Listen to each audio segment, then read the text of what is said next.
From Anshe Sfard Beth El Emeth Congregation, it's time to take 10 minutes for Torah with Rabbi Joel Finkelstein. Welcome to our discussion of Parshat Vayikra. You can't give what's not yours. Look at the Parshat, it says, that if something is leaven, something's chametz, something we're thinking about a lot this time of year, or it's davash, or it's sort of honey, a date honey, then we cannot bring as an offering. Comes from Raphael Hirsch, and he tries to understand, why not? Why can't we bring dates? It's one of the 7 species Israel is blessed with. Chametz, bread. There are offerings that are bread. There are a few exceptions. Offerings on Shavuos, we bring bread. So what's the problem? So he says, well, matzah represents the fact that we were not free.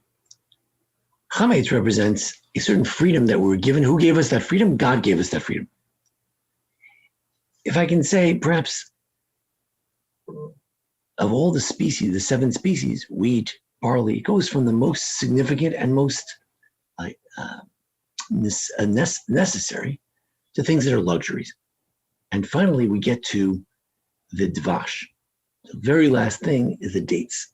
Having palm trees is very nice. Having dates is delicious. As the Gemara describes how wonderful it is to have so many dates in Babylonian. But dates are not a necessity, they're a luxury. Luxury is a gift from God. Soor and dvash, fat bread, the sweet honey, these are luxuries that are given to us as part of the settlement of the land of Israel, as part of the gift from God. You can't give back to God that which is already His.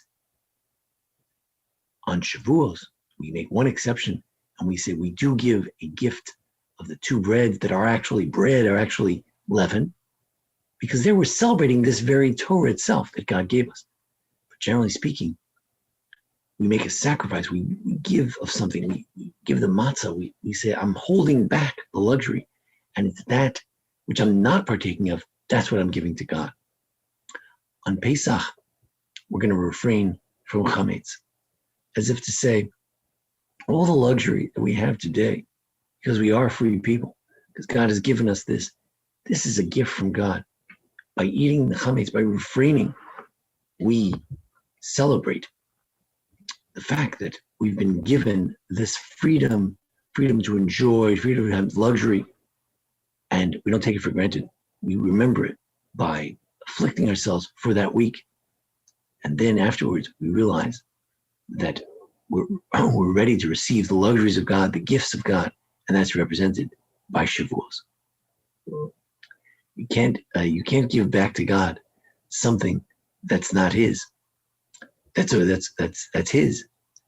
This is a gift that He's already given to you. You can't give it back. You can't re-gift it. What can we give to God? Well, we say that everything really is in God's hands except for the fear of heaven. That's up to you. So what we can give is our will, our desire. And that's ultimately the Reach Nichoach. Rashi explains that what's sweet about a sacrifice is your desire to give. And we can give our desire because that's up to us. That's our bechira chofshi. That's our free choice, free will. And whatever it represents, something that we choose to do, that is truly a gift to God. That's something He didn't give it to you. Your fear of heaven, your decision to listen to Him, that depends on you. And that is a gift that you can give to God. Thank you for joining us here at the Anshe Sfard Beth El Emeth Congregation for our discussion of the various Parshat and holidays. Join us for each week for our discussion and how-to videos and all that. And thank you so much. This has been 10 Minutes for Torah with Rabbi Joel Finkelstein. To learn more, visit asb.org.